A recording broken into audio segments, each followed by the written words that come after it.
Okay, ladies and gentlemen, we are going to get started here. Good afternoon or good evening, and welcome to the Office for the Advancement of Research's second book talk for our spring book talk series.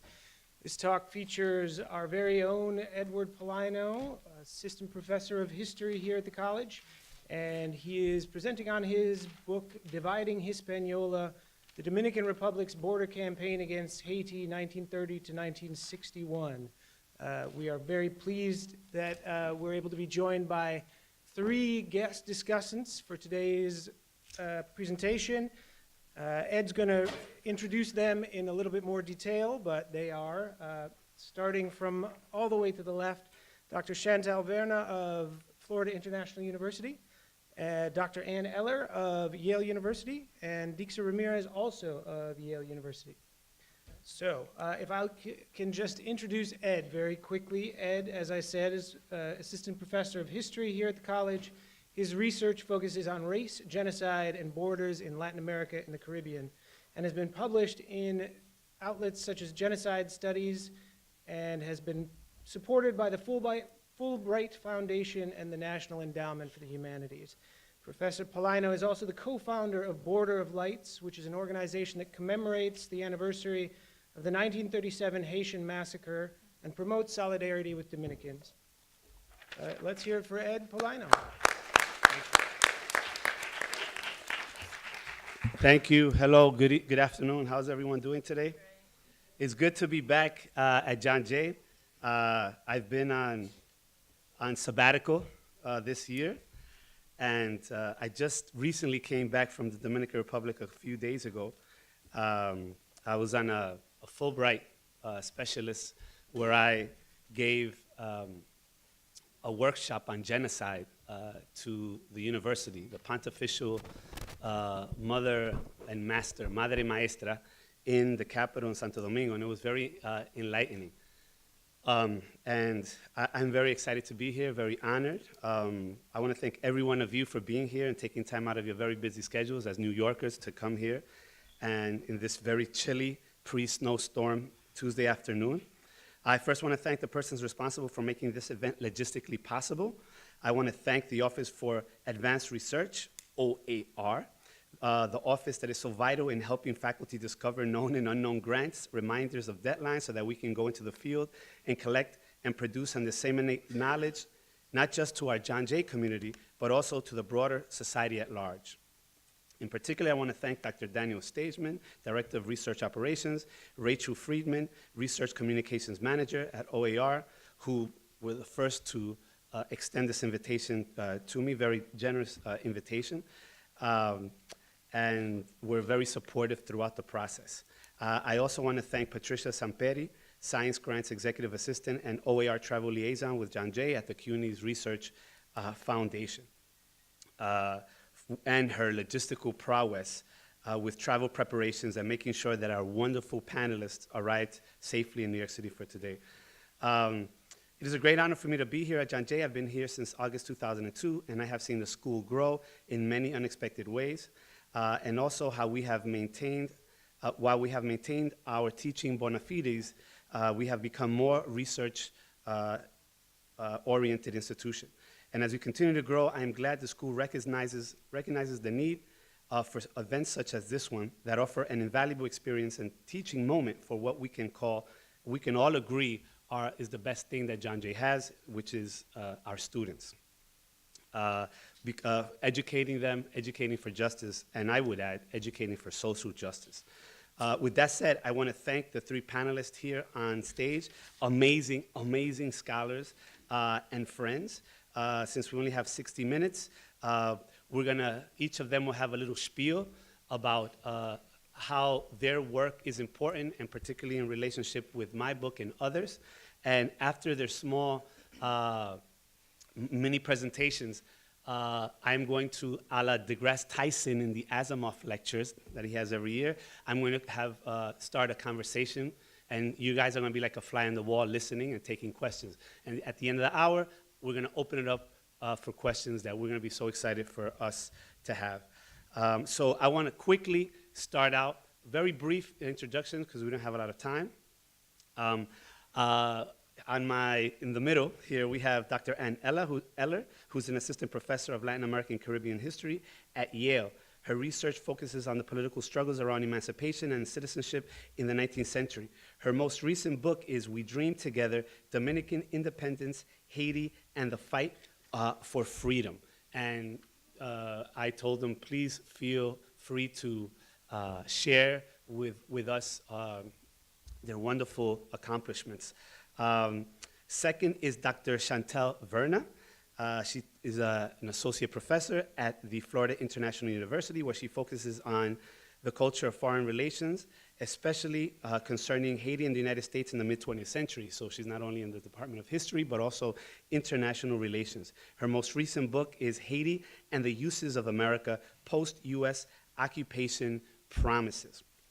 And third is Professor Dr. Dixa Ramirez, who is an assistant professor of American Studies, Ethnicity, Race, and Migration at Yale University. And her forthcoming book, like literally a few days from now in April, is entitled Colonial Phantoms, Belonging and Refusal in the Dominican Americas from the 19th century to the present, which she argues that Dominican culture has been sidelined or, as she says, I love this word, ghosted, by dominant Western discourse, and looks at how the Dominican Republic has been compensated or not.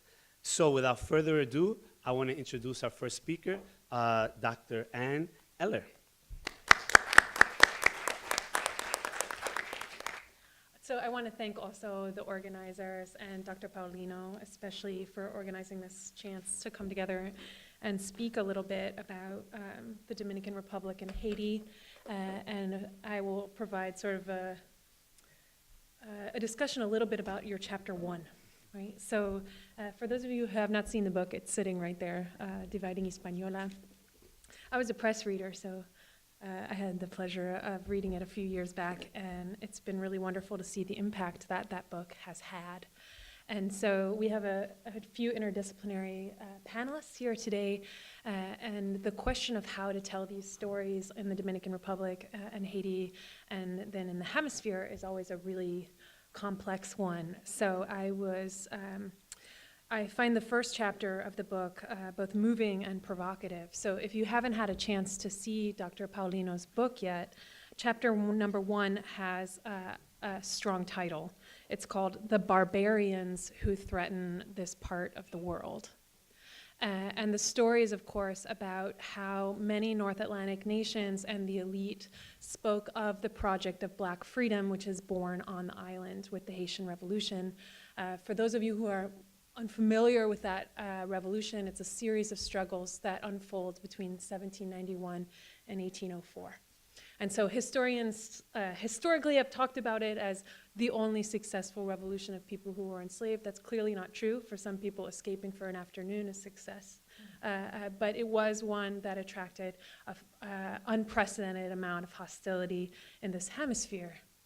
And so we get to the end of the story, and we get to Dr. Paulino's book, and you have multiple levels of quandary about how this genocide could happen, how a state narrative could be constructed in contradistinction to another state. So if you're really coming to this topic for the very first time, the question is how certain iterations of Dominican nationalism could be so fundamentally anti-Haitian. Why was that made to be the fundamental question? And of course, approaching those questions as a historian, you want to know, clearly this is not timeless, and who forwarded these narratives, and why did they forward these narratives, and why are other narratives lesser known stories? So it's 4:47. I will speak for exactly 5 minutes and move on to the next, because we have lots of really wonderful scholars here to talk to you a little bit about this. I will just note, so if I can dominate again this technology. So that's Citadelle La Ferrière for folks who are not familiar with this monument, which is a really contradictory monument of slavery and freedom, sort of all imbricated in one. It's built essentially by forced labor after the Haitian Revolution, but the reason that it's built in the north of Haiti is to defend from French warships who refused even to recognize the island.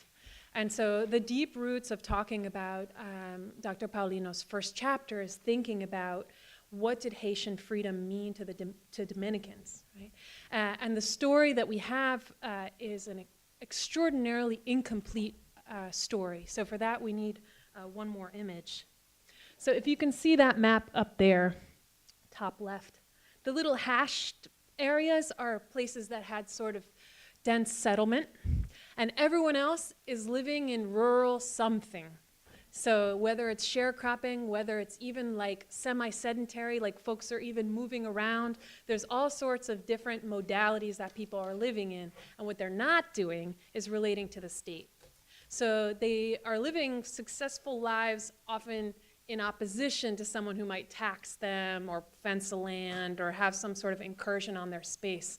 But what that means for our story, trying to tell the story of the roots of Ed's book in the first chapter, is how the heck do you talk about how country people thought of the end of slavery?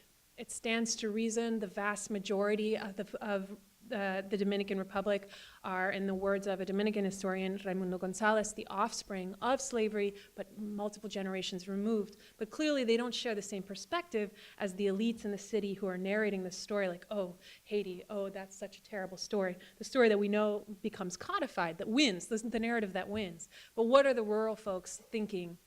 And so I find that our works are very much in dialogue, and I look forward to talking to you about this more in the question and answer. I will not hawk the book because it's actually open access. You can just download it. So if you just search my name, I participated in a thing. You just one click, and you're there. But I have to share with you the excitement of some of these images, because they took a long time to make, and because it sort of approaches like the prehistory of Ed's book.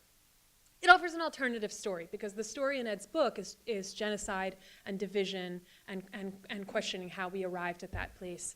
And so most of these folks, the only way that you're going to get at their lives is dictionaries, things that don't appear historical for historians, what other scholars sometimes call folklore, what we might call oral tradition, and other forms of knowledge that are not based in alphabetic literacy. And then, of course, as a historian of the 19th century, one of the things that you look for is how these people defended their freedom in battle.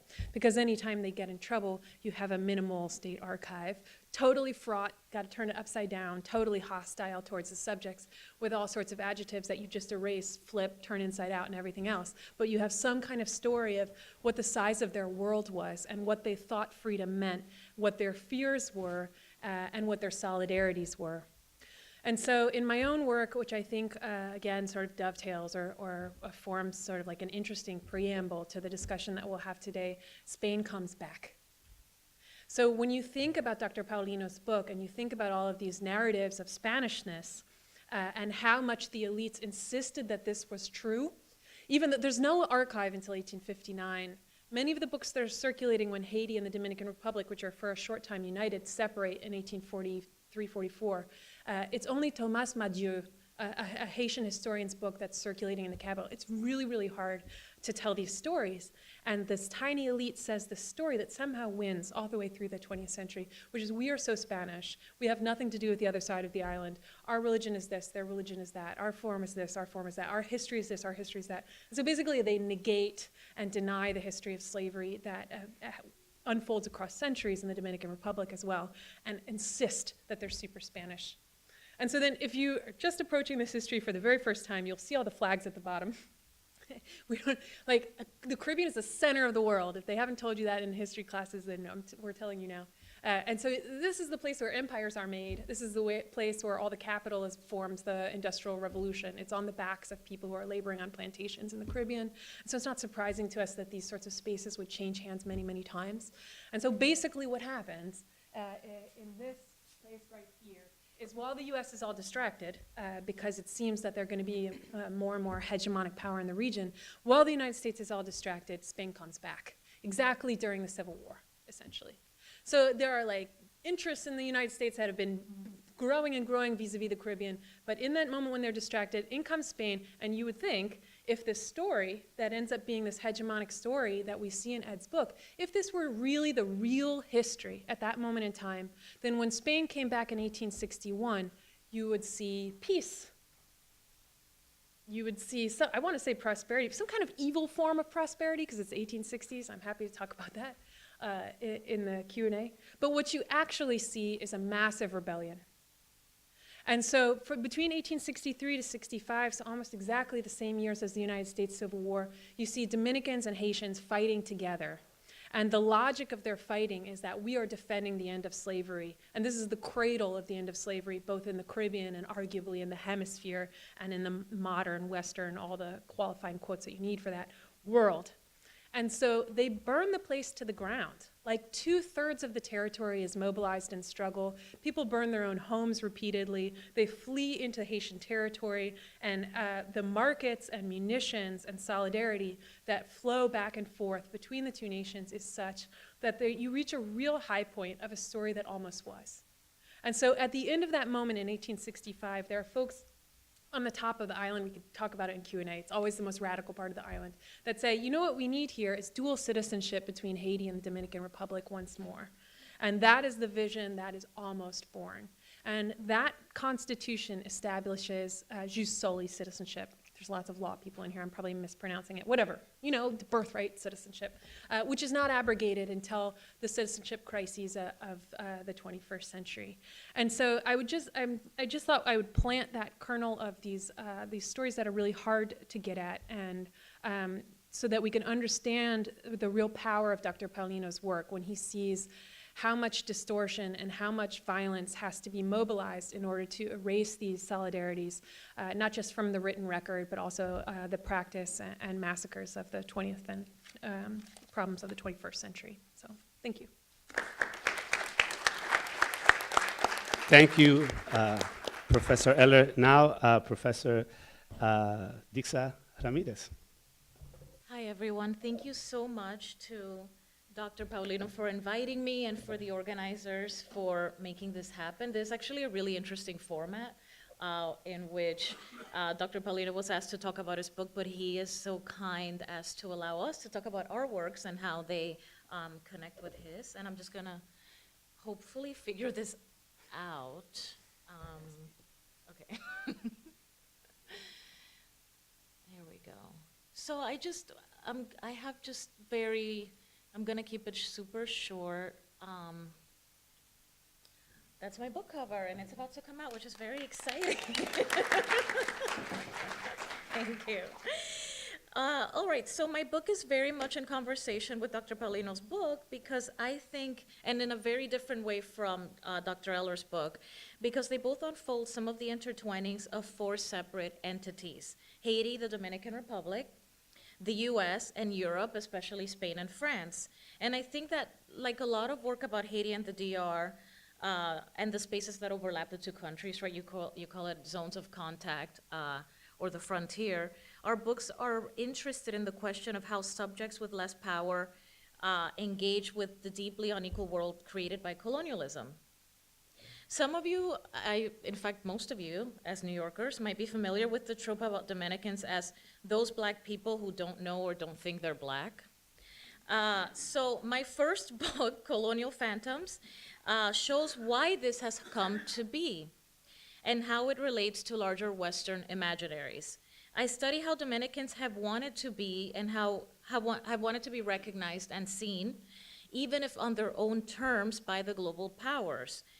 And I study the complicated contours of these responses, even especially when they're not emancipatory, right? Even when they are, for instance, anti-Haitian, right? So I argue that anti-Haitianism is partly a response to that ghosting as much as Afro-Latinx activism as centered on Afro-Dominicans. I argue that dominant Western discourses have ghosted Dominican history and culture despite its central place in the architecture of the Americas, not only as the first Spanish colony in the hemisphere, but also alongside Haiti as an exemplar of black self-rule. And I think Dr. Eller was talking about this a little bit. However, what Haiti came to represent in the Western imaginary overshadowed the other examples of free black subjectivity as they predominated for centuries on the eastern side of the island, what we now know as the Dominican Republic. And here I just have a pre-Haitian Revolution map of the island. So in associating the Dominican Republic with revolutionary Haiti, outsiders conflated what had been the toppling of the wealthiest plantation society at the time, French Saint-Domingue, with the majority mixed-race free population that lived largely from cattle ranching and other forms of non-surplus subsistence for centuries, Spanish Santo Domingo. And to be clear, as I've had many conversations with Dr. Eller about this, these economies were very intertwined and relied on each other, right? They're not separate. The understudied Dominican example exists beyond the recognizable and often oversimplified visions of Haitian insurrection that inspired fear or hope in broader Western imaginaries. The free black and mixed race negotiations of a slaveholding, impoverished, and scarcely populated society that developed in what is now Dominican territory are often too murky, compromised, and foggy to grab the kind of attention understandably reserved for narratives of slaves toppling masters. I show how Dominicans from the 19th century to the present day have endeavored to make themselves legible within New World histories and narratives that have erased, misunderstood, or inserted them as inferior others. And again, I want to emphasize that this book is very much facing some of these reactions, even when they are very uncomfortable, because they're very, we imagine them, and they are quite violent, right? A clear example of that, anti-Haitianism, but I also study acts of hyper-masculinist violence, dictatorship, etc., which are all tied.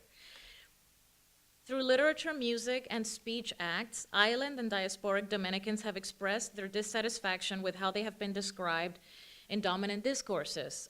For instance, I study Salome Oreña, a 19th century Afro-descendant Dominican national poet.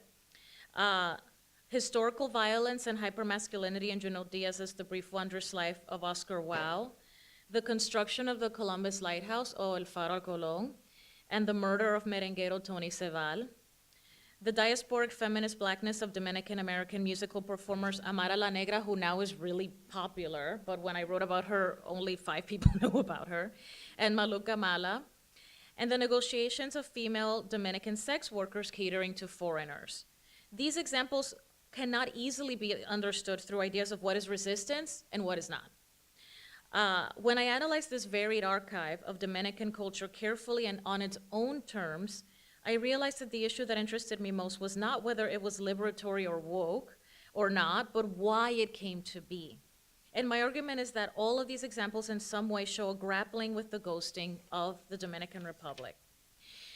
When Dominicans migrate from the countryside to Dominican cities, and when they emigrate from the DR to other countries like the US, they often carry traces of the country's singular history and its subsequent ghosting in embodied memories.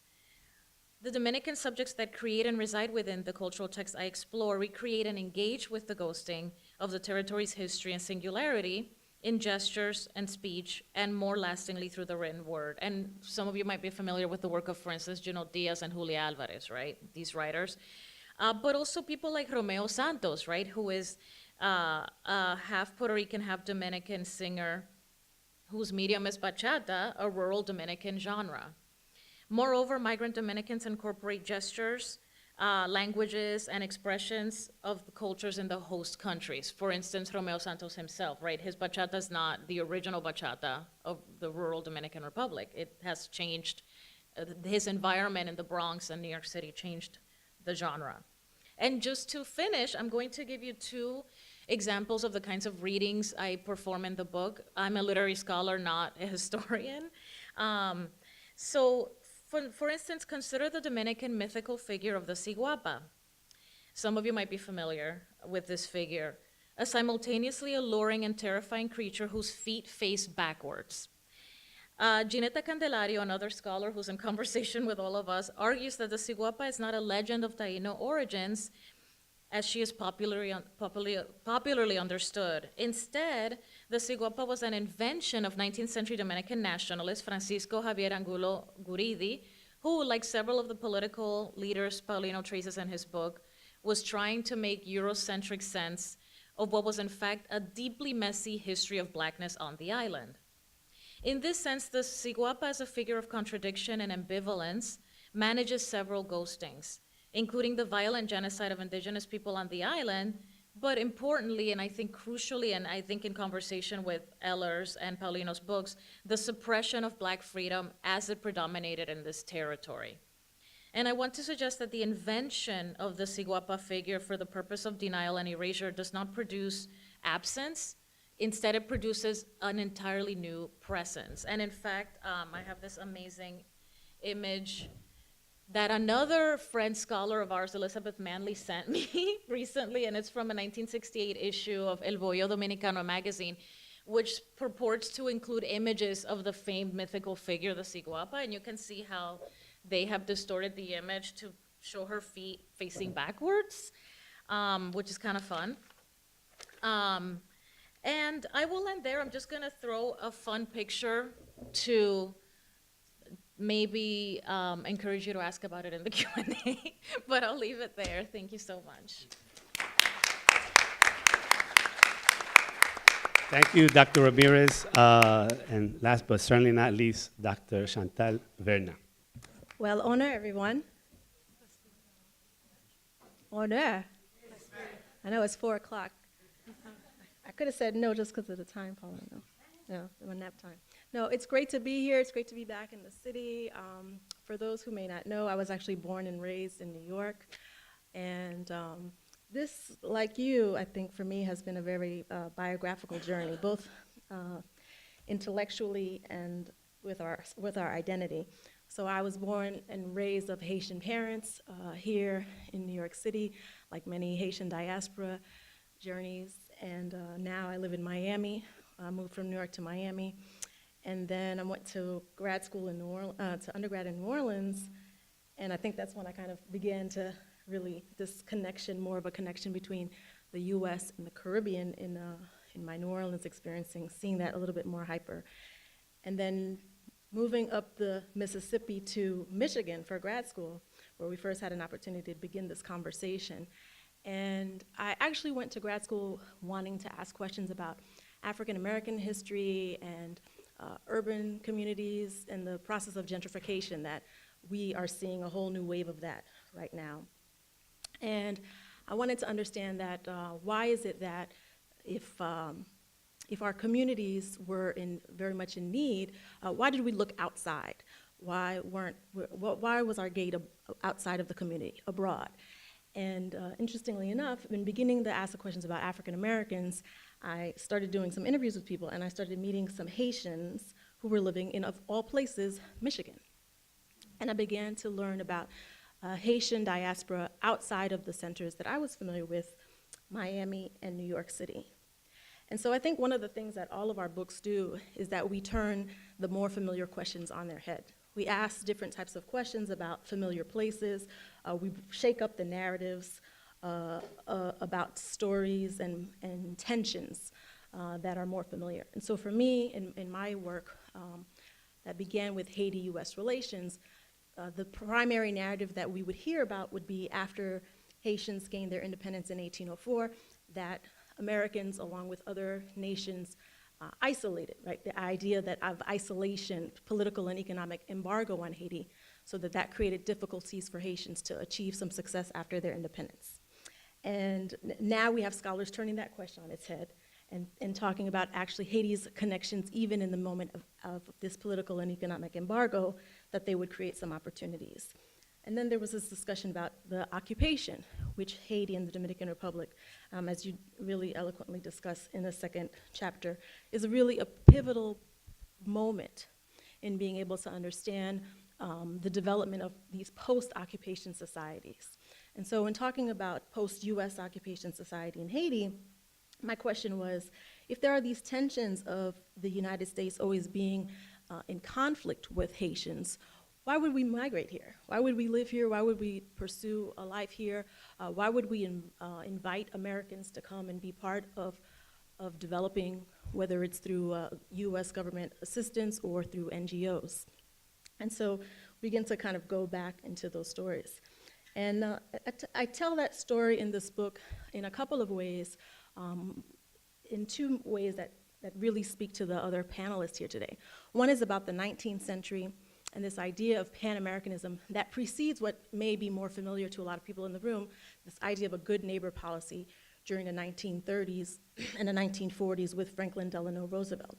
So before this idea of a good neighbor policy came up in this time period, really in the 19th century, we have people in the Caribbean, again, living these very interconnected lives, living these ideas of a unified society. And of course, it doesn't mean that it's without tensions and conflicts and political disagreements, but there's this idea that our lives were very much interconnected, and I think that that's very much comes out of our colonial history. And that, for me, is a very important story to tell because it, again, challenges this idea of Haiti being on the margins and not being in connection with other people in other places, even at the very moment that it's assumed to be outside of that. And it also creates an opportunity for us to think about Haitians not only in their identity. A lot of what the history has been written about historically has been about Haitians identifying primarily with France and being able to identify this very francophone identity. And the idea that what the occupation did was create an opportunity for an African renaissance, indigenism, returning to the indigenous, not so much as in the Dominican Republic, returning to the native lands, this idea of Haiti, the title of the name of the country coming from this indigenous history, but really from this historic African folk culture. And so what we want to think about actually is an opportunity to say that Haitians have always been, in one of the ways that I refer to in my book, is cosmopolitan. They've always been very internationalist in their outlook. We have one of our graduate students here from FIU, Felix Jean-Louis, who's doing excellent work on this idea of internationalism. So again, I think there's an opportunity for us to think about these places in different ways. And one other example of this tension is this idea of Haitians and Dominicans always being in conflict. And one of the things that I appreciated a lot about Paulino's work is that he highlights the fact that in the decade preceding this historic 1937 massacre, if you look at the newspapers during this time, if you look at the newspapers this time, you don't see conflict. You see discussions of cooperation, and one of the things that I talk about in my third chapter is, there's a street naming after Trujillo in Port-au-Prince, and there's street naming of Vincent in Santo Domingo, and we begin to ask, well, how are these things happening, and why are they happening? And of course, what our work gives us an opportunity to do is to take a look and see how these were at once moments in which the leaders and the intellectuals of these countries were really trying to position themselves to claim the role that they actually did have in the world. If they were not being recognized, right, as being a central part of the making of these regions, they were doing their own PR campaigns to advocate on behalf for themselves. And that, but then at the same time, that political leaders would then be able to use those moments to mask their political intentions, right? So that the idea of creating a border, defining what that borderland was really about, at least at one level, to eliminate challenges to one's political authority from both sides of the island. I mean, I know that some people do work, for example, on Cuba-US relations, and there's this historic discussion about how there's tension and there's a Cold War, right? But even in this quote-unquote historic Cold War, there's cooperation that leaders do in order to advance their respective political interest. So I will just stop there and just say thank you again for your work.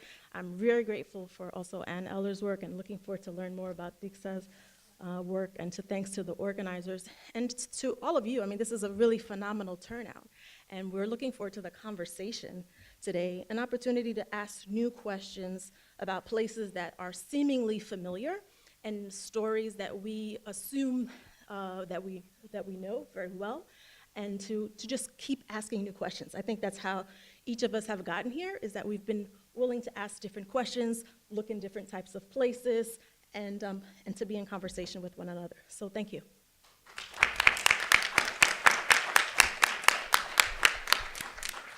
Thank you very much. That was great 3 presentations. I want to open it up to my conversation now with the panelists. And then hopefully if I have a few minutes, I want to show you a little video. and then we open up for Q&A. Okay, since you were here, Professor Verna, the last one, I'm going to start with you.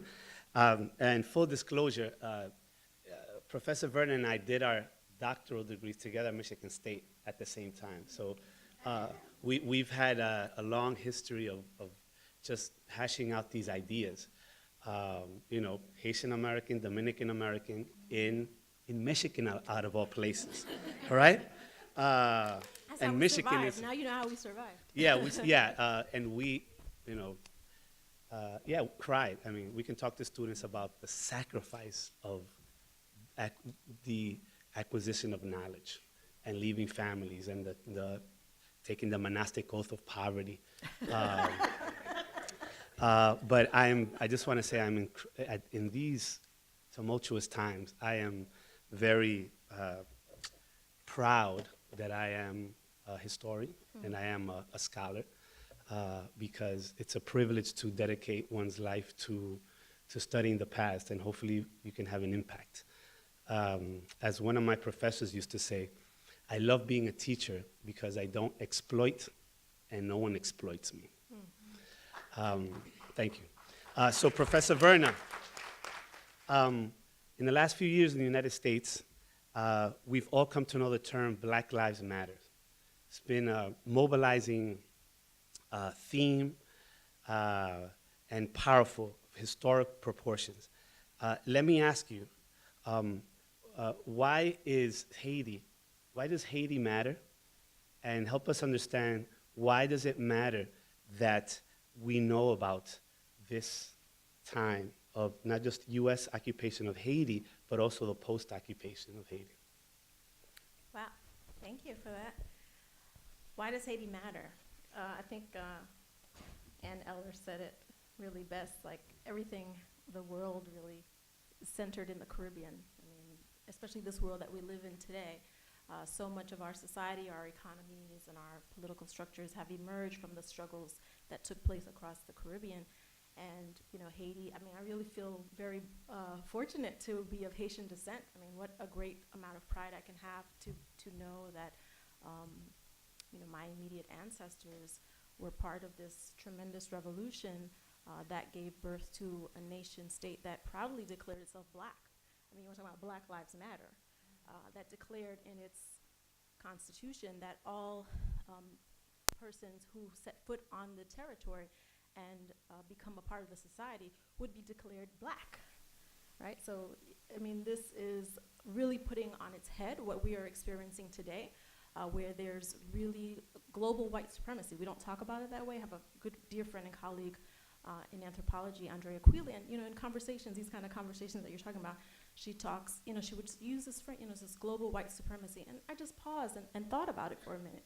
And it's absolutely true. In so many ways, the ideas of elevating whiteness and really minimizing and denying the beauty, the power, the brilliance, and there's the presence, the human existence, and the actual presence of blackness within our societies. And so I would say in a nutshell, Haiti's very existence from 1804 to the present, I think that's why studying not only the occupation, but the post-occupation, and that's why this 19th century work is so powerful, because what we do is we go into the crevices of the history of the moments what people have historically focused on. You know, we talk, you know, in the beginning there was a discussion about the revolution because it was a challenge to French colonialism. There's a discussion about occupation because it's about US foreign intervention.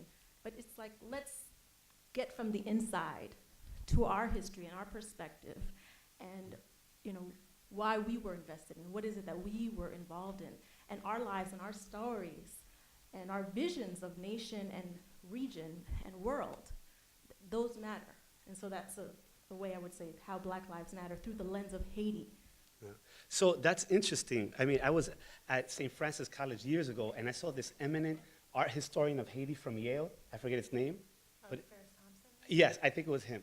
And he was talking about art and Haiti, right? And then he just veers off and talks about kind of the knowledge that the transatlantic or Middle Passage could not destroy, right? So toward the end, 1801, 1802, Napoleon says his brother-in-law, General Leclerc with like over 12,000, is it, soldiers to defeat Toussaint Louverture, you know, and later on Dessalines and Christophe. And this professor is saying that the Haitians still retain knowledge from the west coast of Africa, like iron smelting and with burning metals, because what they did is one of the weapons they used to defeat Leclerc's army was to make these type of kind of metal, kind of small kind of boomerangs in a way. So what they did is they threw them at the horses that the soldiers from France used. I mean, that for me, I still remember that, right? Like there's something that, you know, migration cannot destroy, you know, totally, kind of completely knowledge that is learned.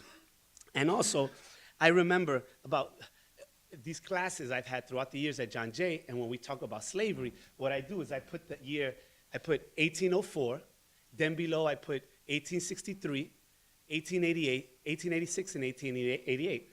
And I tell them, okay, and I put the countries, the US, Brazil, Cuba, Haiti, which country was the first one to kind of abolish slavery?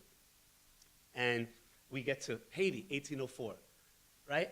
And then the next year is 1863 for the US, right? And I said, 1804, 1863, Emancipation Proclamation. I mean, imagine, decades before emancipation formally reached the United States, Haiti was already kind of negotiating what it was to be free formally. And then later on, Cuba is the penultimate country to abolish slavery in 1986, and then Brazil with, you know, a lei dourada, or the golden law in 1888. So, you're right, of course, for us, Haiti matters, but it gets lost. And so my next, you know, so I'm thinking, Professor Eller, it's like if it's kind of intuitive that Haiti does matter, why is it that some people argue Haiti has been paying for being the first Black republic since 1804, but also why these two currents, not just why they emerged in the Dominican Republic after Restoration, but why did the kind of anti-Haitian pro-West arguments to define Dominican identity or nationality come out winning? I don't think the victory is complete. I think the fact that we're having these conversations is a testament to the interests not only of the folks gathered here today, but I think a lot of activists and others in the Dominican Republic, in diaspora, and in the Haitian diaspora and in Haiti. So I just want a hat tip to all those organizations, including yours, actually, Border of Lights, doing with all the tremendous energy to talk about how these stories have been made more subterranean, right? But so Professor Verna was talking about this, about the tremendous pressures right after the revolution, and they're external and internal. I mean, we don't. So I always say, just go read Michel Wolfe-Touillou. So if you're not familiar with him, he's a Haitian anthropologist and who just recently passed a few years ago.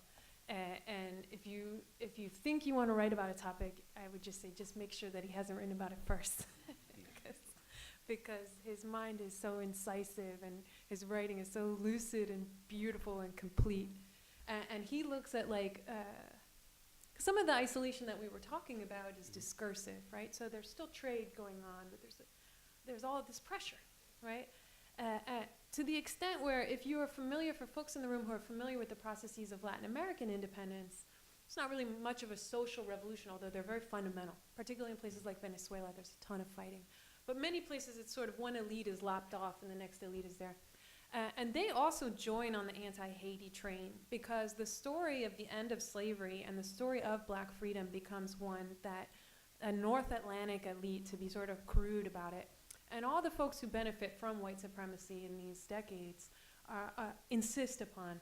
And it becomes so deep that even map makers get involved. Like in Colombia, there are map makers who redraw, instead of the Mar Caribe, they write Mar Atlántico, because it would be better to be bordered by the Atlantic Ocean, and because the story of Caribbean freedom is one that is untellable. And clearly, obviously, also that has domestic costs internal to Haiti. And so when you think about the fact that none of these nations are formally recognizing it, such that the threat of particularly French warships, but any number of warships, especially if they're coming in the auspices of collecting a debt, cruising by the northern coast will send folks out of the cities. The group who are making the state are making it in a condition of incredible exigency, and what you need for a state is like an army fast and a way to levy taxes fast. And the bargain that they make is one that Dr. Trujillo discusses so brilliantly, because they basically make a pact in which the cost of the state will be absorbed in the price of coffee.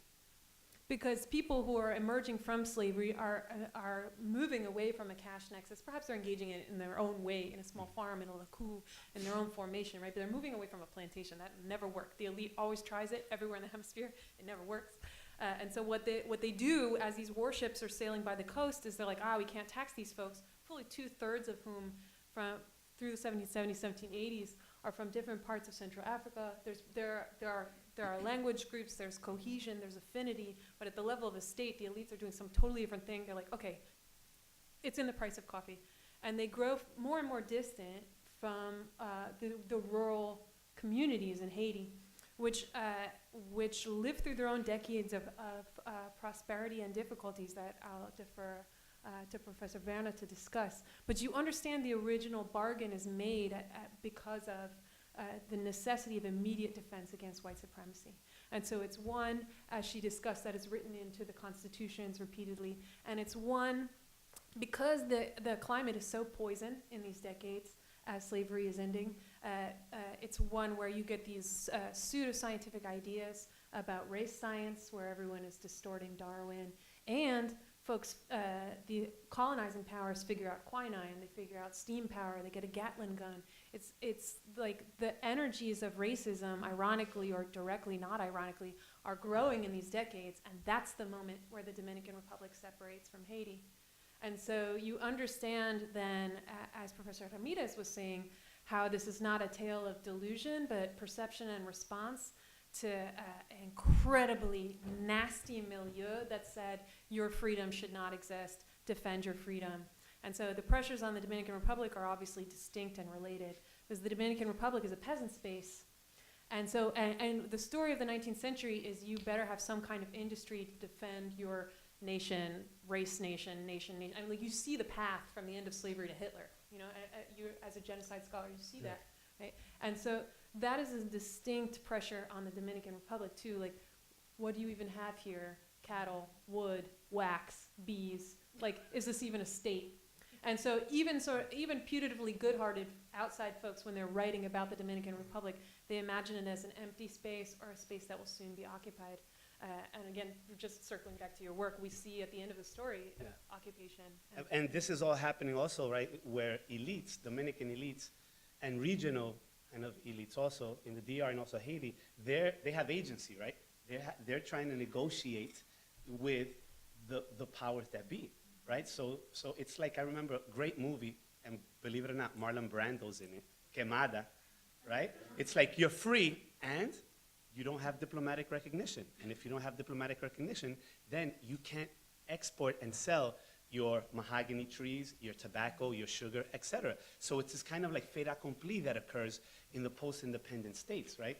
And so it kind of like the elites had to make a deal with the devil, because as Michael Manley, the former prime minister of Jamaica, used to say, you know, Jamaica is this small island, it's a very small link within a global chain, right? That it is some, you know, the tail does not wag the dog, so to speak, he used to say. So you're trying desperately to negotiate in this limited circumstances, right? And you have all of these actors that are ghosted, that are rendered invisible. And so, especially for you undergraduates who maybe are in literature and are trying to, right, understand how do you read, right? Because that's we all know the traditional historians, right? It's like, what? You are trying to review a video on Facebook of this woman called La Negra? What do you do? What is postmodernism? I have no idea, right? These are kind of questions of traditional historians that really push us, postmodernism, right? And Foucault used to say, right, there are no self-evident truths. Like, Dominicans and Haitians have never gotten along, right? Well, that's a self-evident truth. So how have you come to understand the readings of these kind of disparate sources in your book to try to tease out this narrative that has been kind of hidden, or to use Michel Truffaut's words, silenced. Yes. Is this, thank you so much for that question. I think that quote, "there are no self-evident truths," is actually an incredibly salient quote for my work, because, for instance, I would look at some sources with the expectation that they would tell me something, right? So just to give you an example, the 19th century poetry of Salome Ureña, who was the first Dominican national poet, 19th century. And I was expecting a story of like feminism and I don't even know, Dominican nationalism and anti-Haitianism. Instead, what I got was something very strange. What I got was the fact that this was an Afro-descendant woman. That sounds super emancipatory. Yay, the first Dominican national poet is a black woman. Everyone, let's talk about it. But no one ever mentioned that. And not only did no one ever mention that, but her image, and in one chapter I traced this, this evolution. Her image, the only picture that was ever taken of her shows a woman, and I read this and how problematic this is, shows a woman who to most of us looks like she has Afro descent.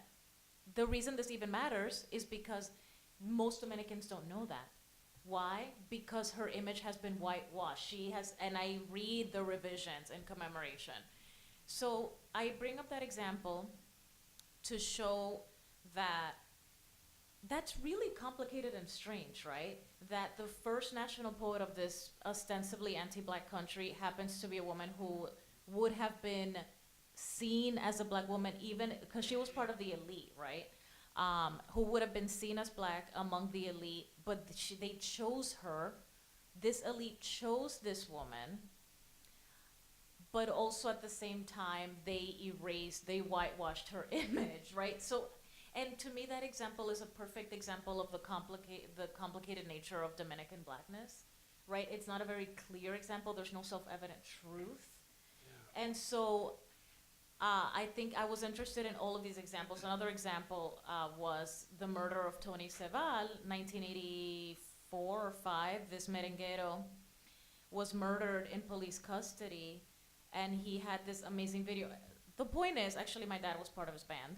The point is that soon after his murder, there was a huge kind of vigil, similar to the vigils happening in Brazil right now, actually, in protest of the murdered Afro-Brazilian activist. What's her name?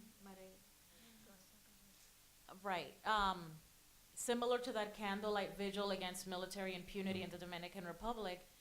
So it seems emancipatory, right? People are protesting, but I do a reading of not on Facebook, it was on YouTube, a close reading of his video called El Muerto, and it's basically the story of a man played by Tony Ceval who's stalking a woman, right? So again, another really murky example of, well, this is politically, right, anti-military injustice, anti-police injustice, but at the same time, he became famous based on this really actually funny, I must say, video of a man stalking a woman, right, and violence against this woman. So I'm interested in those crevices of there's no self-evident truths. And also hypermasculinity in that video too. Oh my God, yes. Yeah. Yes. I mean, this is the interesting thing. I just spent 6 weeks in the Dominican Republic, and I'm coming out of the supermarkets. I mean, the supermarkets are just like, they have everything. You go out, anything, bagels, anything. I mean, they have everything. I'm a New Yorker. I must have my bagel. And so I come out, and like right in front of the cashiers, there's this really large portrait of one of the revolutionary heroes of the Restoration, this anti-Spanish, and it's Gregorio Luperón, a black Dominican, right? He's on the currency, right? And so there are these ways that, especially growing up in the United States, where you have Black History Month, and right, blackness has evolved in a particular set of ways that you go there, and it's like, well, you know, Dominican Republic already had a black president. right, in the 19th century, from like 1882 until his assassination in 1899, right? It has black people on the currency, right? So what does that mean to live? Also, this is diasporic history, right? Like transnational. What does it mean to kind of grow up in a country where, right, it's predominantly white, and so you have a group like African Americans who are descendants of slaves in this country who are trying to reclaim their rights for years, right? Versus going back and forth to your parents' country where just on the street, blackness is everywhere. It's articulated in different ways, and often non-American, North American ways, but nonetheless, it's still there. So that's why I think it's so fascinating, in terms of the Dominican Republic being also, kind of what Silvio Torres Sayan used to say, the cradle of blackness in the Americas, right? Because the first Africans who were enslaved to arrive in the Americas happened to arrive in colonial Santo Domingo. And the first time they want to become free, like their indigenous kind of cohorts, it's in what becomes the Dominican Republic. So in terms of global history, right? Because I'm in the Department of History, which is, I think, is only one of the few departments, Itai, correct me if I'm wrong, or Professor Markowitz and Blanche Cook, one of the few departments that we're a global history department, right? So we just don't talk about Industrial Revolution in Europe. We talk about how did the Industrial Revolution kind of, what was their role in Asia, in Europe, and the United States. And so for me, right, Caribbean history, obviously, but Dominican and Haitian history matter, right? Not just a kind of like a ethnocentric sense, no, but it matters to global history because the America's project, right, European colonialism from Canada to Tierra del Fuego began on this little island called Hispaniola, Haiti on the west, Dominican Republic on the right. So it is incredibly relevant for understanding of the humanities and on politics, economics, and just socioeconomic issues. So I know we're getting close to that time. I just want to have enough time to open it up to Q&A. But since you mentioned it, I want to quickly go to I think the organization. Yeah, okay, can I say something while you look for what you're looking Yeah, for? go ahead. Sure, absolutely. So I think like the particular, oh, you found it, okay, so I'll be quicker. I think the particularity of the context of what you're saying. So, right, your history department is very global in orientation, right?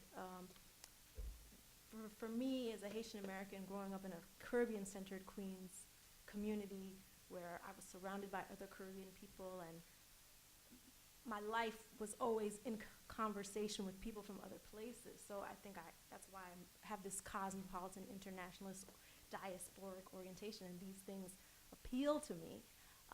And so for you, a Dominican American growing up in New York City is not a Dominican American perhaps growing up in another context. And I think about going to Tulane and with my white Cuban American friend and us sitting down and being in conversation about the relationship between revolutionary movements in Cuba and black civil rights movements in the United States, and having a Yuri Kochiyama, introducing the Afro-Asian connections, like all of these sort of connections. I think what we have an opportunity to be exposed to, who we have an opportunity to talk to, the histories that we're willing to put into conversation with one another, what it means to talk about massacre on this island with massacre around the world. I think that really shapes what kind of new insights we can gain and what kind of understanding we can have about why these things matter, because it's really about our human experiences and how we experience them and how we relate to them and what we try to do about it. Right. And for us today, I think with Border of Lights, what is possible in the future. Right. And I mean, I am a co-founder of Border of Lights. One of my colleagues, Dr. Michael Pfeiffer, who's a nationally known expert on lynchings in the U.S., was able to go and visit, and it's part of my book, so I can end here. I grew up in New York City. I didn't grow up in Washington Heights. I grew up in the Lower East Side, like 60 blocks from here. I grew up next to Baruch houses and Alfred E. Smith houses, across the street from the Brooklyn Bridge, and I grew up with Puerto Ricans, some African Americans, and Chinese Americans, Cantonese-speaking Chinese Americans, not Mandarin. Mandarin will come later in the 90s from Fujian province and speaking Mandarin. So you go into the store, and I'm in the middle, and you have an old person who only speaks Cantonese. He can't understand the young person who speaks Fujian or Mandarin.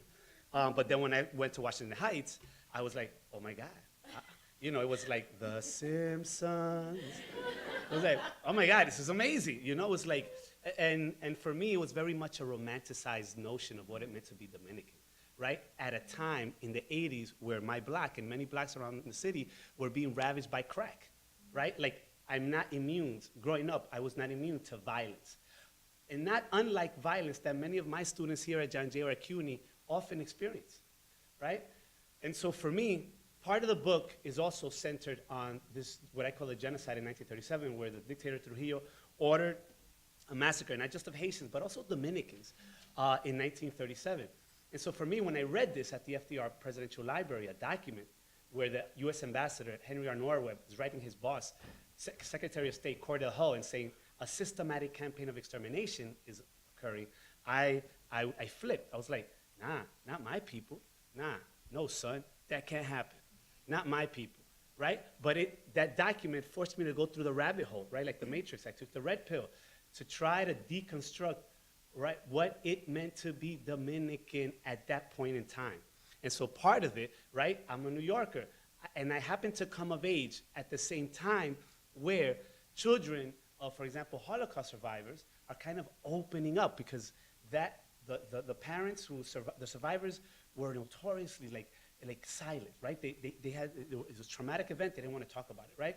But slowly in the 80s, you see people coming, you know, that Goldhagen writes a book, you know, Art Spiegelman writes Mouse. So that seeps into the popular culture, like Shoah, the miniseries. I remember I read Milton Metzger's The Holocaust when I was 15. And so what it meant to be an American in New York at that time was also being exposed, thankfully, to these, because of PBS, this global history that tragically centered on, or had, you know, dealt with genocide. And so for me, when I discovered for myself the massacre, I already had this kind of background of kind of global genocide. And so Border of Lights is really a kind of collective where it's a three-legged stool. We commemorate the lives of the victims of 1937, right, who were Afro border residents. These Black Lives Matter. They were Haitian and Dominican. Second, we underscore the historic solidarity between Dominicans and Haitians, particularly on the border, which these three panelists described in their wonderful talks. And three, we use our political leverage, or whatever help we can get, to lend support to the equivalent of the dreamers in the Dominican Republic.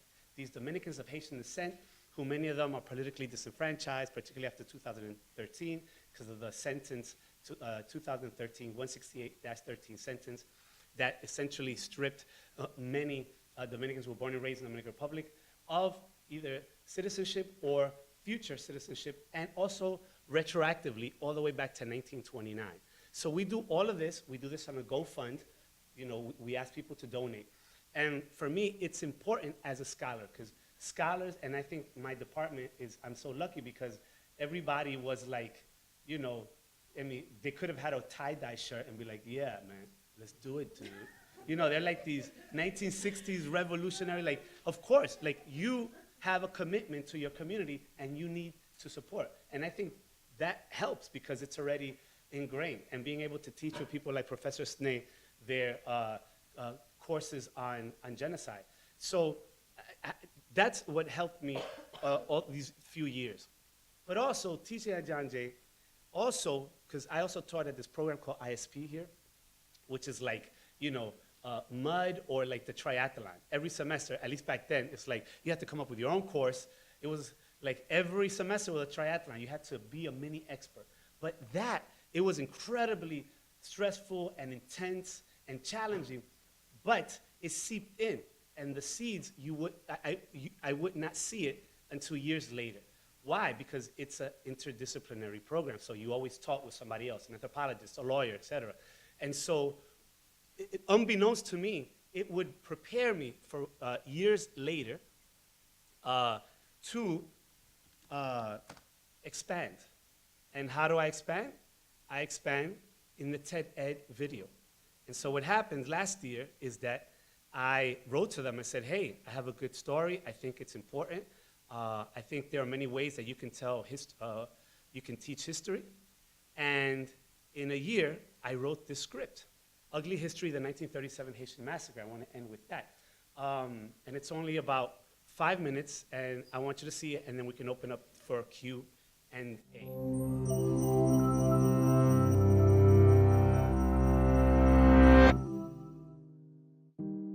When historians talk about the atrocities of the 20th century, we often think of those that took place during and between the two world wars. Along with the Armenian genocide in modern-day Turkey, the rape of Nanking in China, and Kristallnacht in Germany, another horrific ethnic cleansing campaign occurred on an island between the Atlantic Ocean and Caribbean Sea. The roots of this conflict go back to 1492, when Christopher Columbus stumbled onto the Caribbean island that would come to be named Hispaniola, launching a wave of European colonization. The island's Taino natives were decimated by violence and disease, and the Europeans imported large numbers of enslaved Africans to toil in profitable sugar plantations. By 1777, the island had become divided between a French-controlled West and a Spanish-controlled East. A mass slave revolt won Haiti its independence from France in 1804, and it became the world's first black republic. But the new nation paid dearly, shut out of the world economy, and saddled with debt by its former masters. Meanwhile, the Dominican Republic would declare independence by first overthrowing Haitian rule of Eastern Hispaniola and later Spanish and American colonialism. Despite the long and collaborative history shared by these two countries, many Dominican elites saw Haiti as a racial threat that imperiled political and commercial relations with white Western nations. In the years following World War I, the United States occupied both parts of the island. It did so to secure its power in the Western Hemisphere by destroying local opposition and installing U.S.-friendly governments. The brutal and racist nature of the U.S. occupation, particularly along the remote Dominican-Haitian border, laid the foundation for bigger atrocities after its withdrawal. In 1930, liberal Dominican President Horacio Vázquez was overthrown by the chief of his army, Rafael Trujillo. Despite being a quarter Haitian himself, Trujillo saw the presence of a bicultural Haitian and Dominican borderland as both a threat to his power and an escape route for political revolutionaries. In a chilling speech on October 2, 1937, he left no doubt about his intentions for the region. Claiming to be protecting Dominican farmers from theft and incursion, Trujillo announced the killing of 300 Haitians along the border and promised that this so-called remedy would continue. Over the next few weeks, the Dominican military, acting on Trujillo's orders, murdered thousands of Haitian men and women, and even their Dominican-born children. The military targeted black Haitians, even though many Dominicans themselves were also dark-skinned. Some accounts say that to distinguish the residents of one country from the other, the killers forced their victims to say the Spanish word for parsley. Dominicans pronounce it perejil with a trilled Spanish R. The primary Haitian language, however, is Creole, which doesn't use a trilled R. So if people struggled to say perejil, they were judged to be Haitian and immediately killed.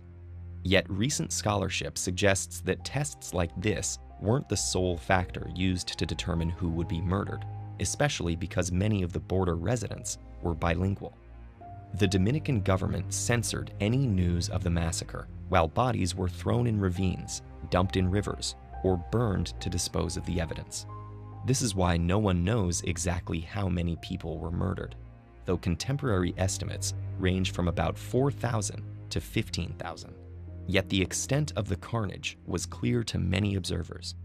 As the U.S. ambassador to the Dominican Republic at the time noted, the entire northwest of the frontier on the Dajabon side is absolutely devoid of Haitians. Those not slain either fled across the frontier or are still hiding in the bush. The government tried to disclaim responsibility and blame the killings on vigilante civilians, but Trujillo was condemned internationally. Eventually, the Dominican government was forced to pay only $525,000 in reparations to Haiti, but due to corrupt bureaucracy, barely any of these funds reached survivors or their families. Neither Trujillo nor anyone in his government was ever punished for this crime against humanity. The legacy of the massacre remains a source of tension between the two countries. Activists on both sides of the border have tried to heal the wounds of the past, but the Dominican state has done little, if anything, to officially commemorate the massacre or its victims. Meanwhile, the memory of the Haitian massacre remains a chilling reminder of how power-hungry leaders can manipulate people into turning against their lifelong neighbors.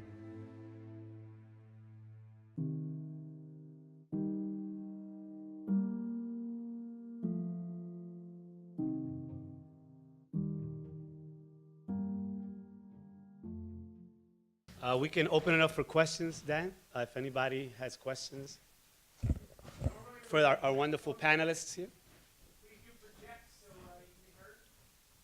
In the back, in the red.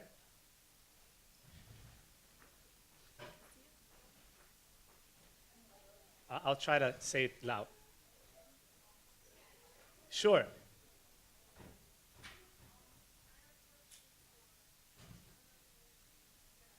Which one? Professor Ramirez? Yes, go ahead.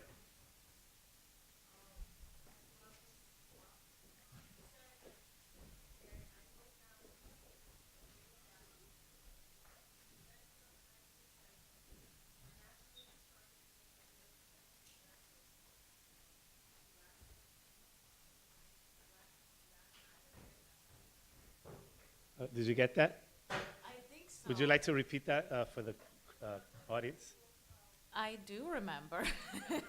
Her question is about my example of the Ciguapa. As I brought up that example to show how just one instance in which Dominican nationalists have grappled with what I call the ghosting of the region. In this case, the creation of the myth of the Ciguapa, who many Dominicans have heard of as this kind of Arawak/Taino indigenous figure, but that was actually an invention of a Dominican nationalist. I argue that actually very similar to Beloved. I don't know how many of you have read Toni Morrison's novel. Beloved is a ghost who grows up. She's a fleshy ghost. In many ways, I argue that the Ciguapa is akin to a kind of ghost that it doesn't remain the same, but that becomes its own presence, right? And I use that example, I like that example a lot because to me, it really gets at what I'm trying to say, which is that the Dominican nationalism and other cultural practices, including emancipatory practices like Afro-Dominican activism, right? Like these efforts, right, are, I would argue, a result of grappling with this ghosting, right? Yes.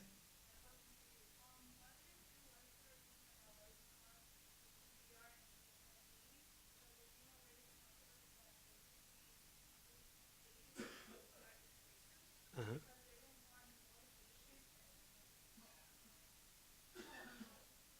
Right. So the question was, what are my thoughts about what's going on now here in terms that the world or people are calling the Dominican Republic racist because they don't want the Haitians out. Right. I could quote Junot Diaz all day here, right? But coming back in the last 6 weeks, I've seen an alarming heightening of sentiments, anti-Haitian sentiments throughout the press, et cetera. It's really propaganda, right? And it's like, you would never think that this other history exists. And so what I want you to understand is what happens in the Dominican Republic today when it comes to immigration, it's not exceptional. Where else is that happening here? You know, in the world, it's happening here, right? I'm on the board of the Northern Manhattan Coalition for Immigrant Rights. And let me tell you that since mid-1990s, 50,000 at least Dominicans have been deported to the Dominican Republic. You can't tell me that all of them are like these serial killers. They're bad. No, they're moms, they're dads, they're coaches. And we literally, every day in our uptown office, we hear people that you've read about taking their kids to school and ICE being there and arresting them. I mean, that's a travesty, right? And so, because in the US, the question is, what does it mean to be American, right? Does it mean that you have to be, that you're legal, and that if you're not, you have no rights at all? I mean, not just no universal rights.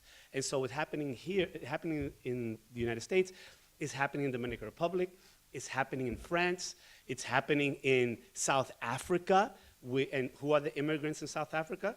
Many sub-Saharan Africans, like those coming from Zimbabwe, right? Running away from like the tumult of the post-Zimbabwe era. So I think, yes, racism is alive and well around the world. And, I really want people to understand that, like I learned in graduate school, right? You can't talk about race without talking about class, without talking about gender, right? And what's happening in the Dominican Republic, just like here, like here, you Mexican-American judge, you bad, ooh, right? It's happening there. And that the media and the elites, what happens is they use this kind of xenophobia, anti-Haitian sentiment as a way to kind of distract, right, people from real problems. And what are the problems? One of the highest rates of femicides in the Americas, right? Corruption that, according to any mainstream kind of organization, right, the Dominican government is shamefully like in the top 10. A level of inequality that it's palpable. And I don't even have to give you statistics. You go and there's a condo right next to a kind of, a shanty town. Right? So all these issues, right? Like the price of bread, the price of gasoline, right? The idea that, right, you have to struggle every day, and then international scandals. I don't know if you know about the whole Odebrecht scandal, which is a big international Brazilian company. And because of the U.S. Justice Department, they've arrested people around the world, like Brazilians. Dominicans have arrested some, but then they just, released them, right? And out of all those countries, I think that the corruption was the highest in the Dominican Republic when it comes to Odebrecht, right? So what I want you to understand is that that rhetoric is also used as a tool to distract from these issues that are affecting, and I'm like very worried, right? Because there's only one political party, which is the PLD, and has been there for years, and some people like the former Temple University professor, political scientist Rosario Espinal says it's like the PRI, like one-party system, and the opposition is fractured, right? And so it's very easy to be very cynical about what's going on in the Dominican Republic. For me, I'm a teacher, I'm an educator, and every time I want to get cynical, I see the young people, and I see my colleagues, and I'm like, we need to do as much as you can to educate, because in the end, we can help those people in the Dominican Republic, but in the end, they have to, they're the masters of their destiny. They have to come up and, when I got to the Dominican Republic, that guy in Florida shot those 17 people in the school. And it was crazy because I was talking to the irony, right? The DR is a developing country, not a first world country, right? And I'm there, and I'm sitting down after, because I took my kids with me, and I enrolled them in school. And I'm sitting down and drinking coffee at 8 in the morning because guess what? In the DR, like K through 12, you got to be there at 7:15 or 7:30. And then you have to do the national anthem. Everybody has to stand up. You have to do the national anthem. And by 8 o'clock, I was in a cafe working. And I was thinking, with this massacre of the school on my mind, and the whole NRA and the whole Second Amendment issues, and I'm thinking, violence exists in the Dominican Republic. But that type of violence, like I was like, that's not going to happen, right? That violence in the Dominican Republic is not going to happen, right? So it's this kind of interesting thing when you live in a kind of transnational back and forth world, right? And many children of immigrants can relate to, right? That it's like, yeah, both countries have racism, they have xenophobia, et cetera. But they both have some good and some bad. And so the thing is, I tell my students is, how, what do you want to do? Do you want to build walls? Or do you want to build bridges, right? And I think all of our work, they speak to each other precisely because we don't have the answer. What we do is we toil and we try to produce knowledge so that we can help societies at large. And often we don't get acknowledged, right? Like I tell my students, how many of your parents are going to jump up when you tell them, hey, Dad, look, I brought here my fiance is a historian or a social studies teacher, right? As opposed to, look, he works at Goldman Sachs, ooh, right? We have no validation in mainstream society. So whatever I try to do every day is to yell at the world that aside from a lot of other things that matters, we scholars, whether you're in the humanities or social sciences, we matter, right? It's important.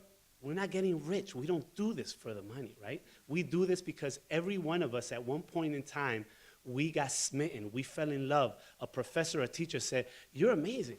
I think you should continue to study that, right? And they give you a little support, right? And for me, as a kid from working class immigrant parents, for me to be on a weekday, a Tuesday morning, when everybody's taking the train, the A train, in New York City, and I'm here on a Fulbright in the Dominican Republic, I'm like, that's wealthy. That's rich, right? And it's often hard to tell your parents who often work in a bodega or in a mechanic shop and say, I want to go get my BA in poetry, like Juno, or English. And they're like, bro, don't be a loser, you know? Just get your money, get your money. I always say, my parents my mother always used to say, if you reach the age of 18 alive, and you get married at 19, at 20 you have 2 kids, you have your own apartment, and you can work somewhere in a decent, legal, respectable job, I made it. I am a success as a mom. She had no idea about 4 years of college. No bursars, none of that, meal plans, let alone a master's or a PhD, right? No, none of that. So often, our students here, particularly in the Hispanic serving institution, just like Dr. Verna, who also, FIU is also a Hispanic serving institution, it's not just about having them do your homework, or Itai, Michael, read, just read. It's not only that, it's also trying to battle those ties that sometimes are invisible of a socialization that makes it structurally and ideologically difficult for you to get on a path of becoming an educator. It's extremely hard. So I think, what does it mean? I think the 2 questions that I want to leave you with today in the 21st century is, what does it mean to be American in the 21st century? What does it mean to be Dominican? But also, what does it mean to be a teacher or an educator or a scholar in the 21st century? What are our goals, right? What do we want to say? And I know that all of us up here and many of our colleagues, not just at CUNY, but around the country in these very dark times, that I think is what gives us kind of got hope. That is the story, and I'll end with this, of this guy on the beach, and there's a tsunami, and there's all these fish on the beach, and they're dying and they're flapping, and they will die. And there's this one guy who's just picking up one fish and throwing it in the ocean. As soon as the fish lands on the water, breathes the water and survives. And here comes the cynic, you know? I don't know, maybe he lives on Pennsylvania Avenue. I don't know. And he just walks and he says, hey, that's so sad. What are you doing? You're not gonna save them all, right? And the guy just ignores him and keeps throwing the fish and ignores it. And in about an hour, he just turns back and says, yes, but this one, I'm saving. And he throws it. This one, I'm saving. So I think I want to be an ambassador to us educators. And once again, I want to thank, from the bottom of my heart, Dr. Chantalle Verna, Dr.